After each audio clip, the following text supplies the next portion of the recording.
Hey guys, this is Chad Joyce with Plum Real Estate and welcome to our latest edition of Foreclosure Friday. Today we are in Burleson, Texas. We're going to look through a Freddie Mac Homesteads property, kind of see what we think of it, see if it will work in a rental portfolio or any other options for an investor. The address is 1200 Foxglove in Burleson, Texas.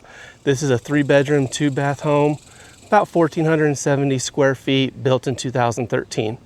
The home has been on the market for just under 3 months, which for those of you who are on the real estate market, you're understanding that days on market are increasing and it's taking longer to sell homes right now. So, not really a bad marketing time at the moment. The list price for this one is $269,900 and I'm kind of excited about it. So let's go on in, let's check it out and see what we think.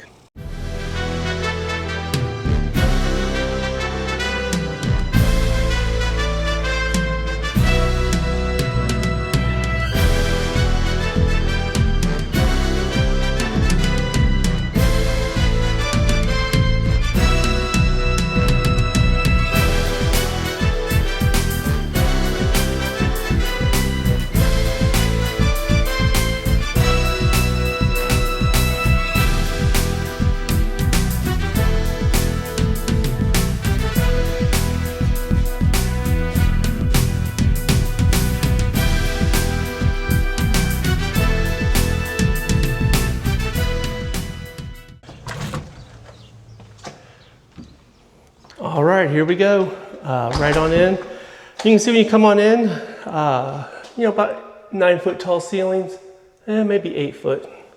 I can barely touch them. Nice clean flooring. This is basically just a roll-on laminate wood faux flooring. That's hard to say. And you can see it's already in all the bedrooms. Looks like they added something different in this bathroom, but we got 2 bedrooms up at the front of the house, so split bedroom arrangement. No ceiling fan. Nice and clean so far though, and that's something you really want for rental or investment properties. You want something that's low maintenance, and that's what this will be. So far looks to be a no frills type of deal. Nice clean vanity, basic light fixtures. That's a shower tub combo. That's not tile, that's just an add-on that's covered up, that's added on there. Here's the other bedroom. This one does have a ceiling fan, which is nice.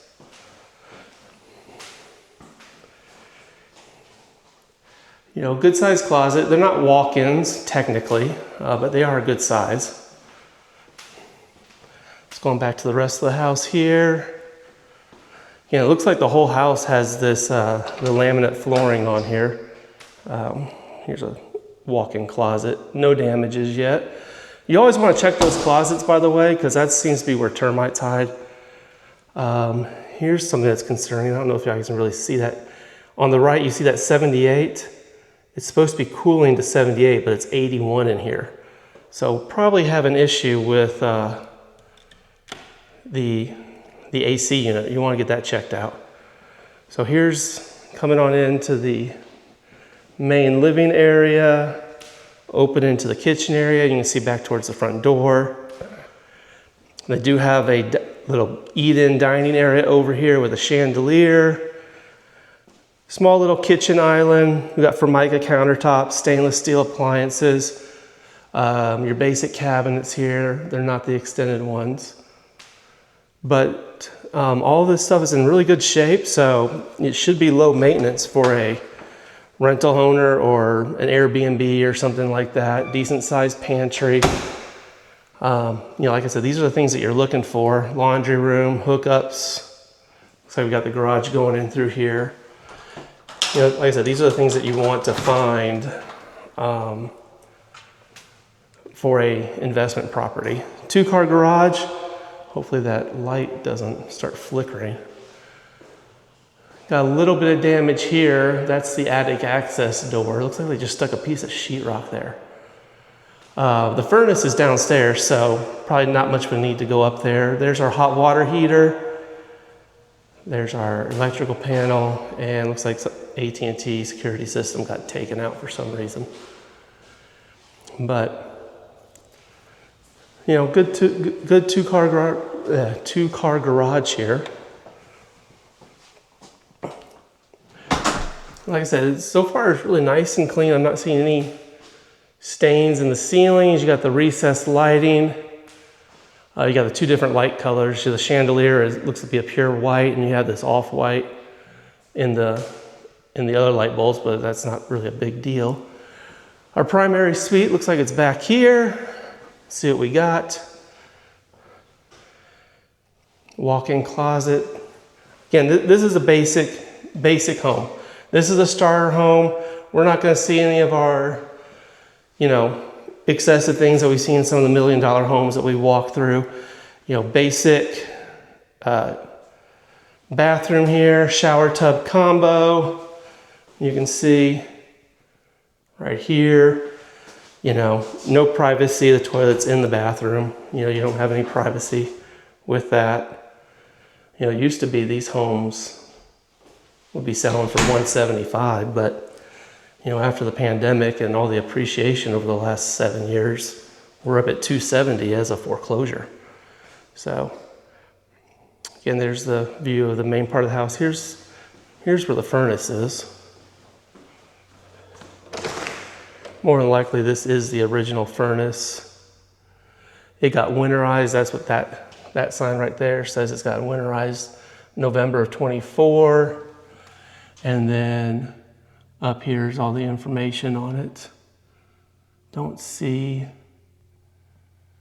I guess a date of construction, but the house was built in 2013. That appears to be the original unit. Let's go out here, let's see what the backyard looks like. You do have a good sized backyard. One of the nice things with these front entry garages is you usually do get a good sized backyard.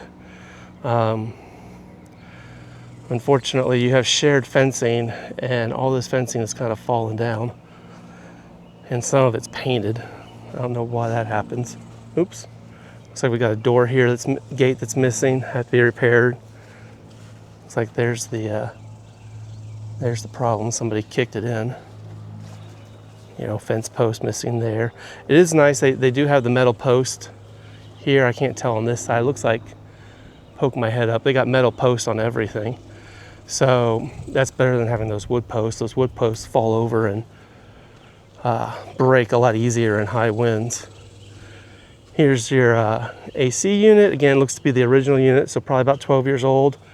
A little bit more than halfway through its life.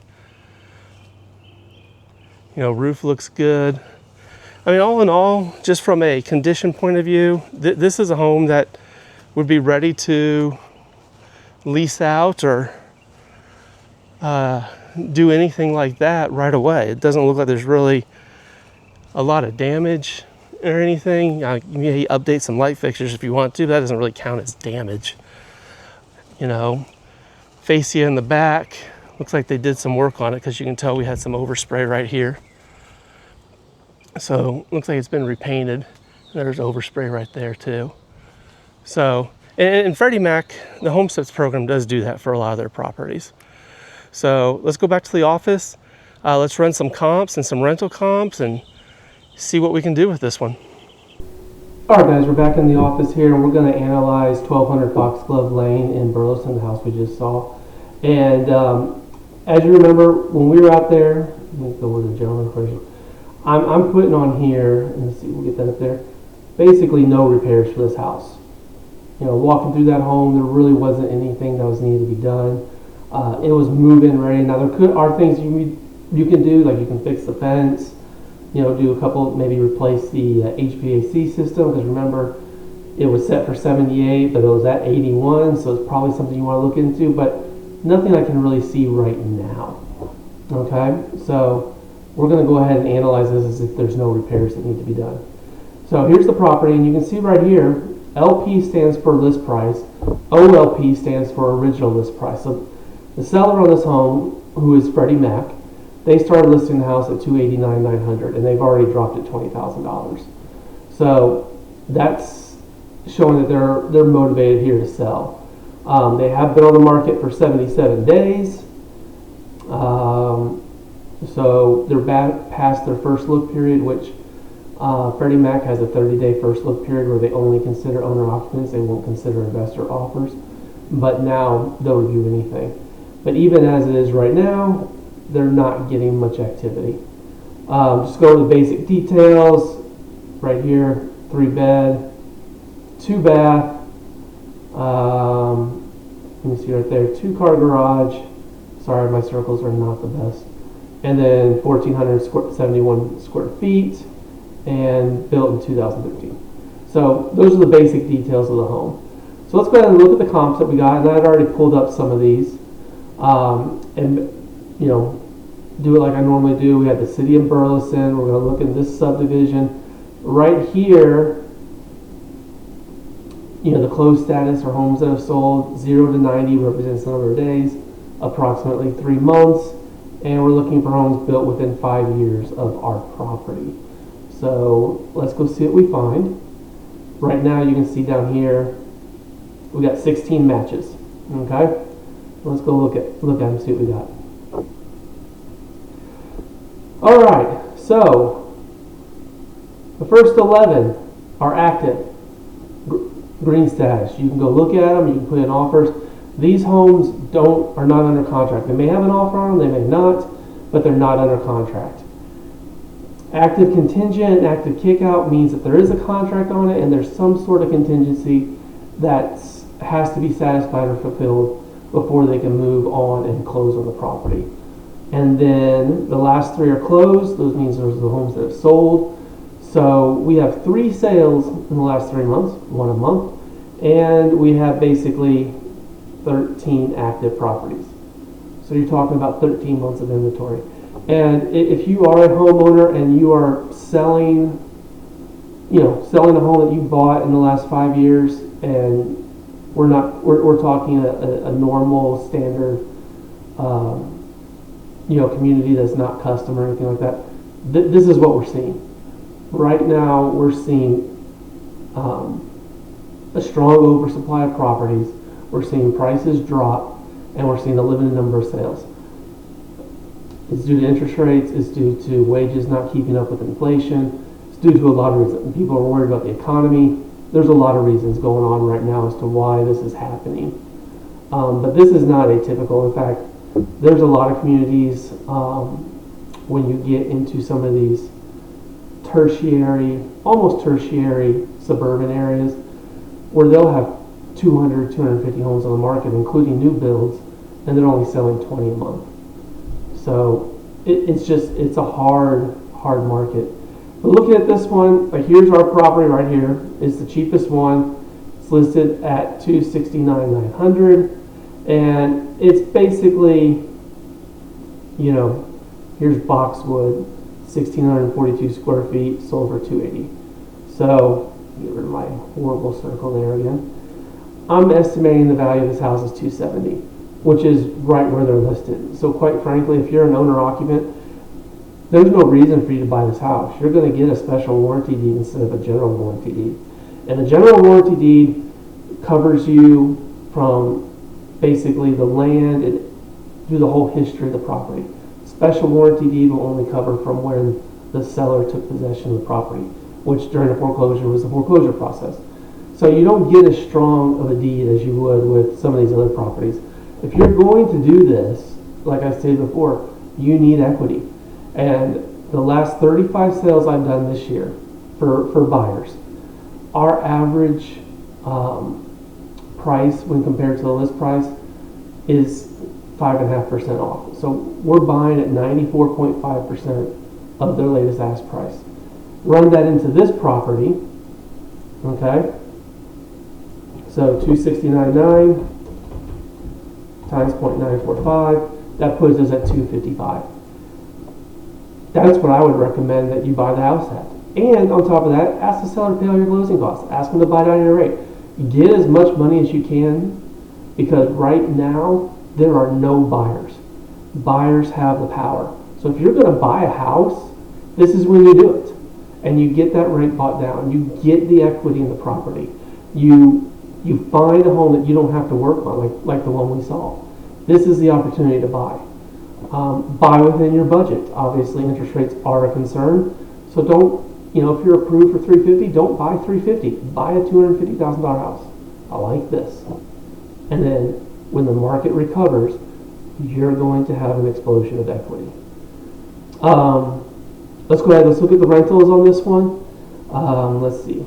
I already pulled it up, but as you can see here, same thing. City Burleson, subdivision Mistletoe. I looked at the last 6 months here because when I first looked at it, there weren't any homes this small. Most of the homes, actually all the listings that had leased were over 1,900 square feet.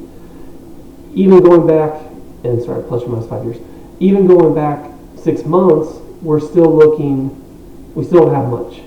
We've got 10 matches, 9 of them have leased, so there's more leasing activity, which tells you that people can't afford a home. They can pay for a lease, but they can't qualify for a mortgage.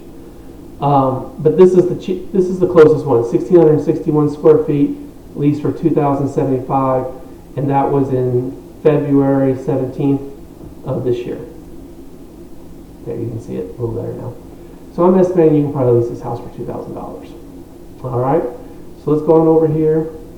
Let's look at what we've got.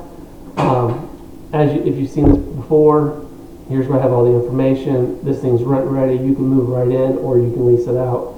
I put the ARV at $270, recommending a purchase price of $255. Let me update that. This is if you're going to flip it, you want to buy it at $189 in order to give yourself some room. The one thing that really does blow on this house, taxes have gotten out of control. This house has $6,921 a year in taxes, and here's how it breaks down.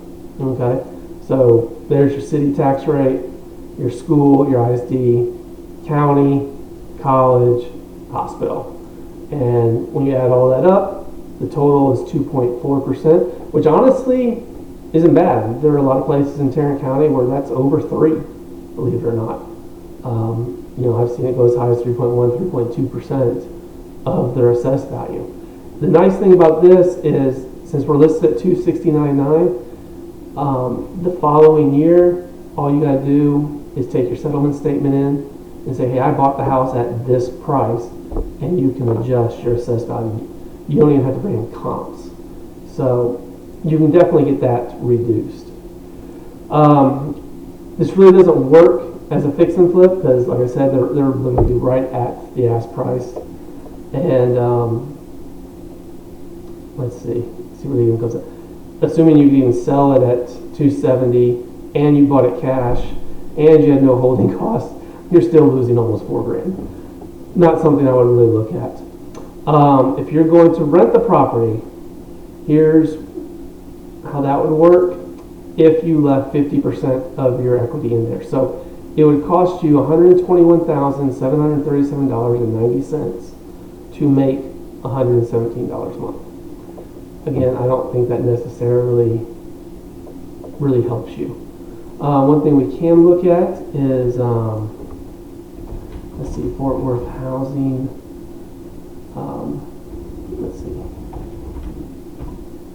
Let's see if they've got.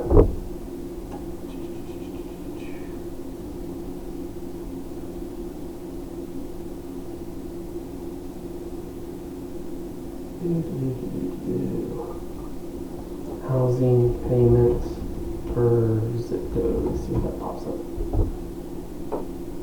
Okay, this may be it. Oops, nope, can't find it.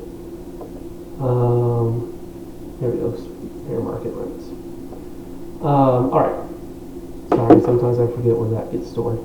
So, zip code 76028. Let's go find that one. 76028. There we are. And we're a 3-bedroom. Come down right here. 2,300. So, if we were going to do Section 8 rentals, you're looking at $2,300 of rent, which means you can make $417 a month instead of $117. Not necessarily the best thing to do. Quite frankly, I think the best thing for this house is an owner-occupant. If you are a buyer out there and you're looking for a deal, this is what you should be looking for. You should be looking for move-in ready homes. You should be looking in the neighborhoods that don't have many buyers right now, so there's not much competition. And you should offer 7 to 10% off the ask price and ask the seller to pay for your closing costs. That's kind of where the market is at this point. So those are just my thoughts on this one. So hey guys, thank you for checking out the video. I hope you enjoyed it. I hope maybe you learned some things and saw what you can do with this property. If you do have any questions about real estate, please reach out to me. My contact information is below. Always open and available to listen and chat about real estate. Like you know, the market is changing right now. Days on market are increasing. It is no longer a seller's market. And if you're a seller going into selling your home thinking that it's going to be like 2021, 2022, 2023, you need to buckle up. It's different. We're seeing people having to bring money to the table very consistently on homes that they bought between 2020 and 2024. Guys, there's been no appreciation and prices are dropping. So just be aware of that if that's what you're looking for. If you're looking to buy something, hey, now's just a good time as any to buy.